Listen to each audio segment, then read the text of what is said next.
Hello, I'm Jennifer Howard with the Archive of American Television. Today is June 26, 2002, and it is my pleasure to be interviewing Phil Roman in Los Angeles, California. All right, now as we get started, we'd like to take about 10 minutes to get some information about your early years and influences. Sure. Mm-hmm. So we usually start off with, what was your name at birth? My name was Philip Roman. Did you have any nicknames? A lot of them. But, my brothers called me different nicknames, but none of them stuck. I'd rather not think of them anymore. When were you born? I was born in 1930, December 21st, 1930, in Fresno, California. What was your father's name? Pedro Roman, and he was from Mexico. And what did he do?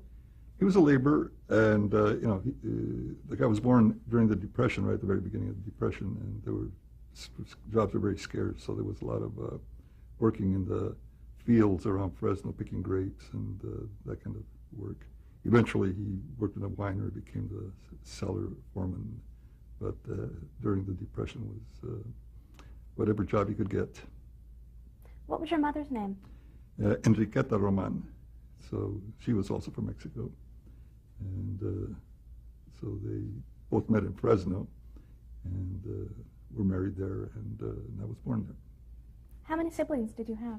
I have 4 brothers, and I'm the oldest. Where did you grow up? I grew up in Fresno. All my early years were in Fresno, and I went to grammar school and high school there and graduated, and then I left Fresno to come to Los Angeles in 1949. What were your hobbies growing up? Got a little bit what kids do. I used to collect stamps, but I used to like to draw. Just building model airplanes, that kind of stuff. Just what kids used to do at those days. Did you take art classes in school? In those days, there were no art classes. Anything that you wanted to do, you just did it yourself. And what I did, I would go to the art store and buy books on how to draw. And so that was but there were no classes in school or actual art schools like there are now. Now there's a lot of opportunities, but in those days there weren't. And then I also did correspondence courses. In fact, one correspondence course I took was back in Minneapolis, and they had a teacher there. His name was Sparky, who later went on and started his own comic strip, Peanuts, and later I got to work with him directing the Charlie Brown specials. So it was kind of like a very roundabout, occurrence. And this, of course, being Charles Schultz. Yes. What was the class that you took? Cartooning. Really, it was drawing, basic drawing, illustration, and some cartooning. And exactly what did he do as the teacher? He was just one of the young teachers there. He just wrote, I would send my drawings in, and they would come back with notations and, how I could improve this or improve that. And again, it's not as good as somebody being there, when you're making a drawing. But in those days, that was all there was. Not until I came to Los Angeles to go to the art schools here did I get that hands-on kind of information. What kind of a student were you? Just an average. I don't think I was anything outstanding. Just blended in with the crowd, and then nothing. Just an average student. Did you know what you wanted to do when you grew up? I think so, yeah. I think I was like about 11 years old when my mother took me and 2 of my brothers to see Bambi. It had just come out. And so we walked from our home in West Fresno to the theater on the other side of town. And we saw this, to me it was magic, this drawings coming to life. You know, they had emotion. There was color. You just love these animals coming to life. And right away I said, you know, that's what I want to do. After that, that's when I started drawing. At first I would just start making drawings of Bambi, and I would draw him on the blackboard, on my binders, and any piece of paper on the sidewalk.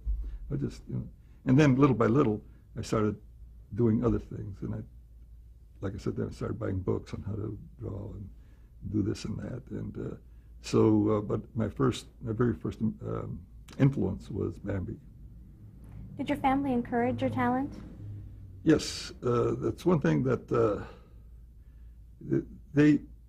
I think they just saw me enjoying myself making these drawings, and they always thought it was wonderful. I never got any negative reaction from them, but it was always very supportive. Let's talk about your early influences. Did you read comic strips? I used to read comic books? I used to read a lot of comic strips, and I think that's probably one of the big influences. I used to collect comic books, and in fact, at one point I had the first Superman comics. I had the first Batman comics, because I used to collect them, and it was, and I just loved the way they told the stories visually, and the characters to me were so vivid and alive. And I liked all kinds of comics. I liked the superheroes, plus I also liked the cartoony ones, because to me it was just these drawings that became part of you. And so I wanted to be a cartoonist, whether it's animator or comic strips. And in high school, when I was going to high school, I had a comic strip in the high school paper. And so that kind of gave me a little impetus to that I was going in the right direction. What was your comic strip about in the paper? It was just a little thing that I just came up with called Junior, a little kid that's his adventures, and kind of just three or four panels of this little kid. It was, the paper came out once a month, and so I have time to think of a gag and kind of draw it up, but it taught me not only kind of to think ideas like in very simple terms, like in 4 panels, kind of set it up and kind of explain it and deliver the punchline, and keep it simple and tell a story where it's a gag usually, and and also about to deliver on time, because there was publication schedules and that kind of stuff.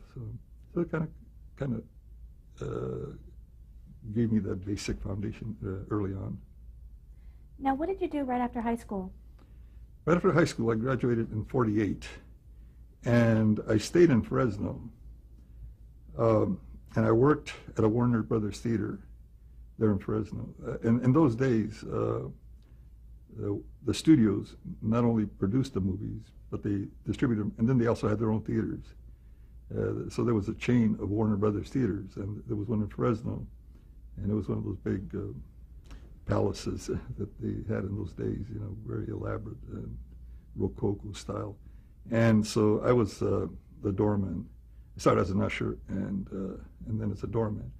And so again, my initial influence had been Disney on Bambi, and here I'm working at Warner Brothers, and all of a sudden I'm seeing a different kind of cartoon. I'm seeing Bugs Bunny and Daffy Duck and all of these, Elmer Fudd and all these other different kind of cartoons. And then I'm seeing the names, Chuck Jones and Benny Washam and Friz Freleng and Bob McKimson and Ken Harris, all these names. And so all of a sudden, it's like I could see who was doing what. I could tell the different styles of anime. And I look forward to them, because every week there was a new cartoon coming on. And I look forward to that. So that was my first experience in other kinds. So, there was a fellow working at the theater there. And again, I used to do little sketches and cartoons. And he says, he was older. You know, here I was, maybe 17, 18 years old. And he'd already been around out in the world. To me, anybody who'd been out of Fresno had been out in the world. And he'd been to Los Angeles and been down the state.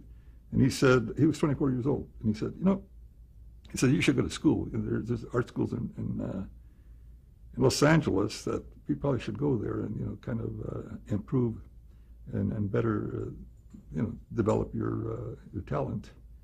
And in those days, I just, any little bit of encouragement just kind of fueled my enthusiasm and everything. So I did. I quit my job, and I came to Los Angeles.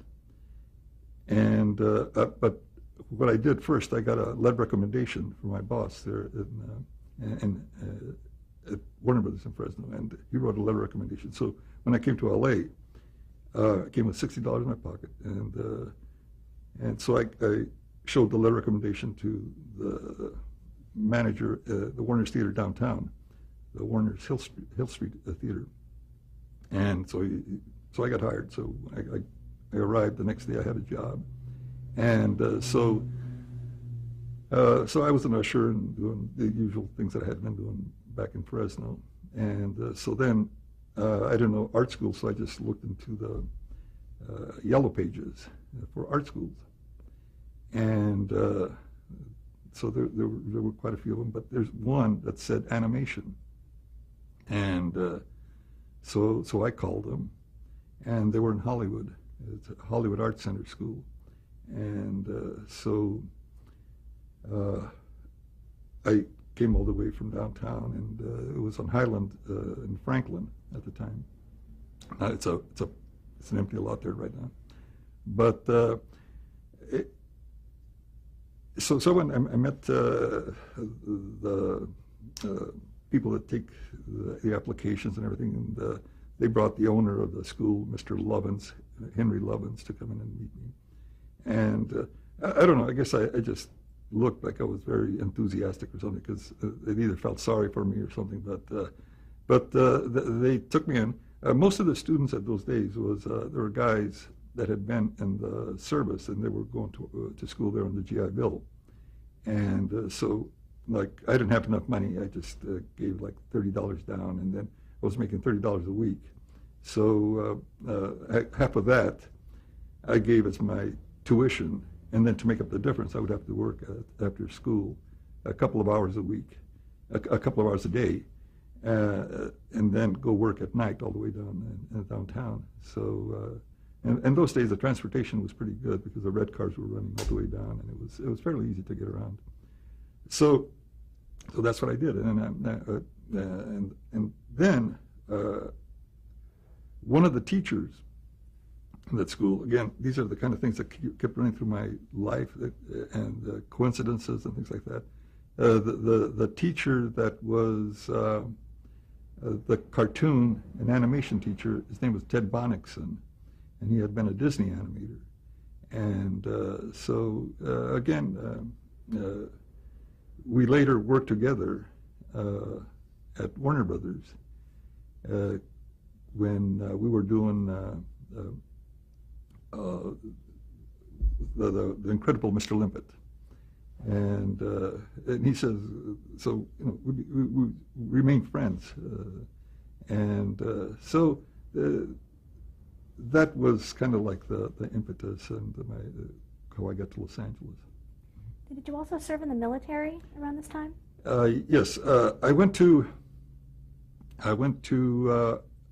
Hollywood Art Center for 1 year, and then in 1950, that's when the Korean War started, and so late about August or something like that, September, I went back to Fresno to register for the draft, and so then I started working at the theater there just to see when I would get called, and at the theater where I had worked at before. And so in the meantime, I decided rather than wait to be called, I decided to enlist into the Air Force.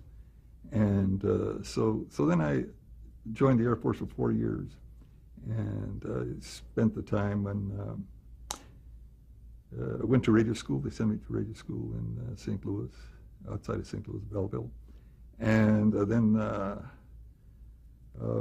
the Korean War was going on, so they sent me to France.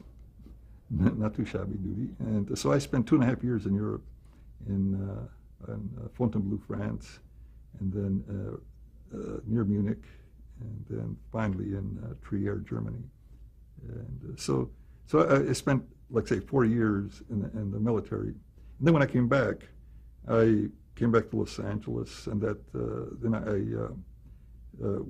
decided to, since I could qualify for the GI Bill, then I started going to the Art Center School. At the time, it was on 3rd Street there in Hollywood, and it was a terrific school. It was really a real good, solid school, and that's when I was going to Art Center. Is one day one of the fellas, one of my classmates, came in and said, Disney's is hiring. They're looking for people. And I didn't have to hear that twice, because then I called Disney Studios and said, is it true, are you hiring? He says, yeah, just bring your portfolio in and so we can analyze it. Well, now, before we move on to Disney, there's a question we always ask our interviewees. What was the first time that you saw television? First time I saw television? Well, I think it was when I was going to school, when I was working downtown Los Angeles, and there was a little cafe, kind of like a little, had 3 little stools and hamburger stand kind of thing, and they had a little black and white TV that was, God, it was, you don't have to go to a theater. You can just, watch it, in little small screens. It was very impressionable. But that's, I believe that's the first time I saw it. It was here in Los Angeles, and it was like in a little hamburger stand that had one little TV set there. Do you recall any of the shows that you saw when you first saw television? The shows were very basic in those days. Very people just talking, and there was roller derby was going on. There was wrestling, and there was just a lot of commercials, people selling cars and kind of stuff like that. And now I think Milton Berle had a show on about that. He was one of the first guys that was on, because I remember the fact that he was his show was on the air. But there was not very memorable shows. Well, now back to Disney. About what year was this that you were hired on?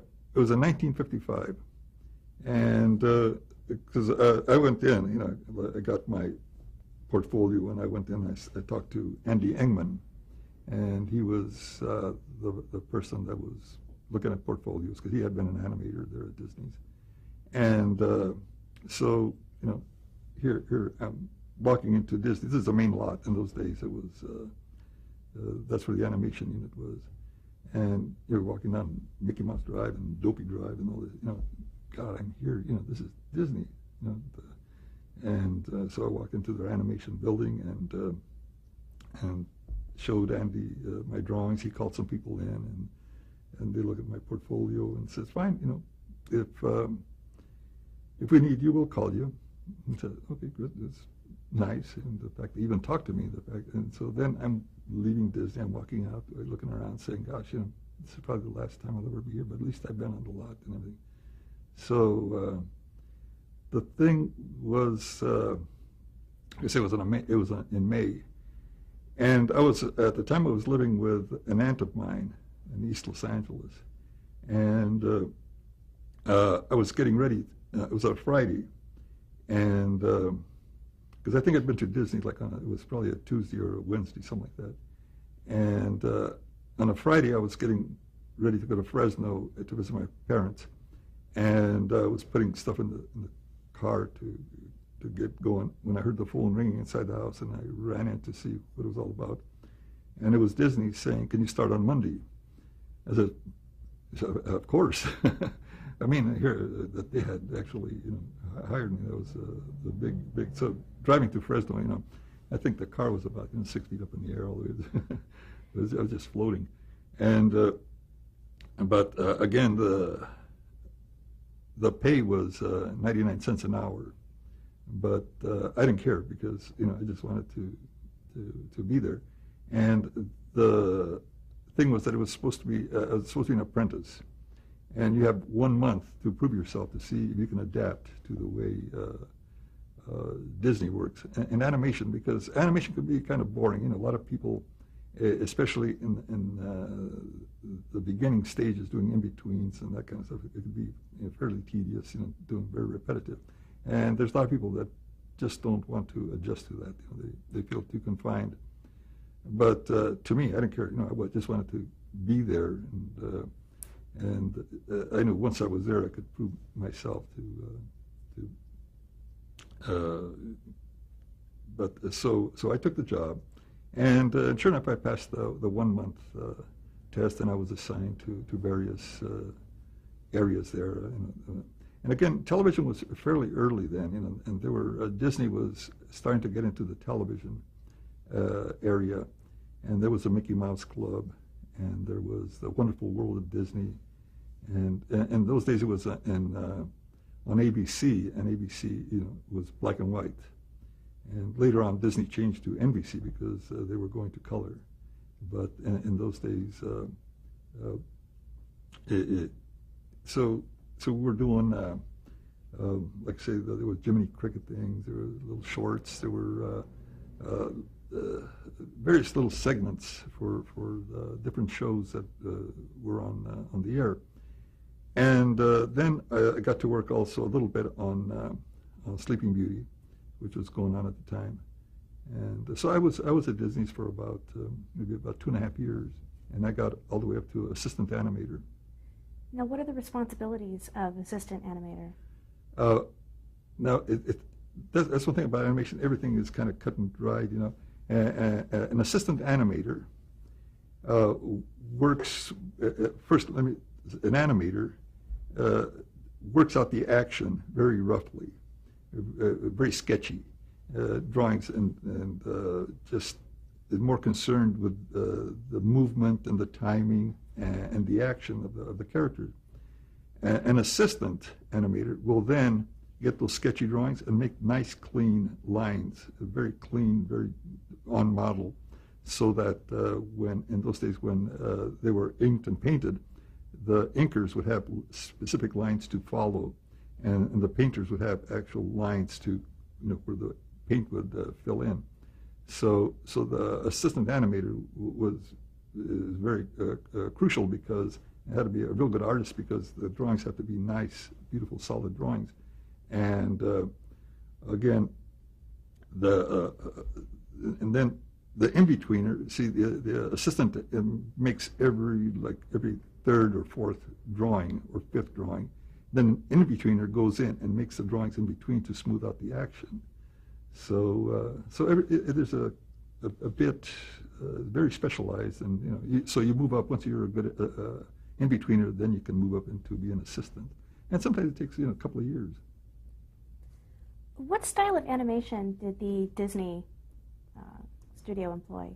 It's the full animation, and Disney's at the time, and still is, for their features, known for their full animation, very full character animation, where everything moves, everything has solidity and substance, and again, because of the budgets, you could do that for the theatricals.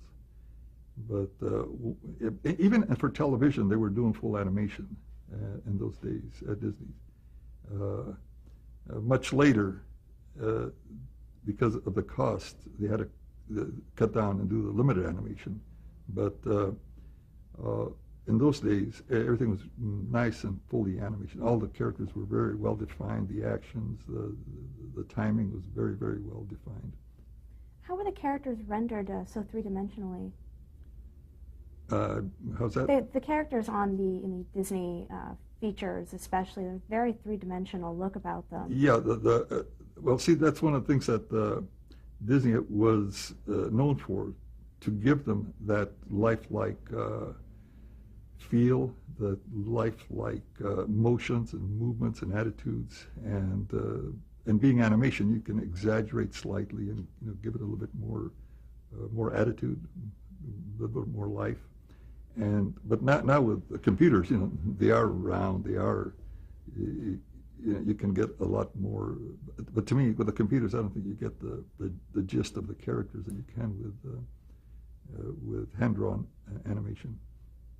Were there any rules for drawing a lot of the Disney characters? Oh yeah, absolutely. Every character, there's model sheets that how to draw the character, and there's turnarounds where the character, how you see it from the front, from three-quarters, from the back, from the side, and different attitudes, and when they're angry, when they're happy, when they're, there's a big range of attitude drawings of all the characters, and so you have a lot of guides to follow, to stay, because what happens in animation is that it is a business that's done with a lot of people.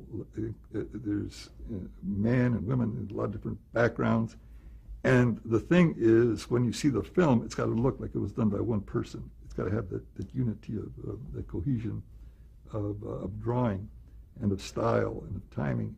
And so it's imperative that everybody follows those model sheets and character designs, but there's a lot of checks along the way, pencil tests and those kind of things where you can see if it's working or if it isn't. Who were some of the other animators that you worked with at Disney? Oh God, there was John Freeman. There was John Art Sibley. There was there were just let's see, all of a sudden Bob Carlson. There was Don. Oh gosh, I'm getting some senior moments here. I warned you about the cobwebs in my brain, but there were, and the thing is that once the animation, the television business blossomed out, a lot of those Disney animators went on and worked at different television studios. Guys like Hal Ambro, George Nicholas, guys like that. Don Lusk, guys like that were great Disney animators who went on and worked on television. So, and because of their great full animation training, their animation and television really stood out. Great. Well, let's stop tape right here. Okay.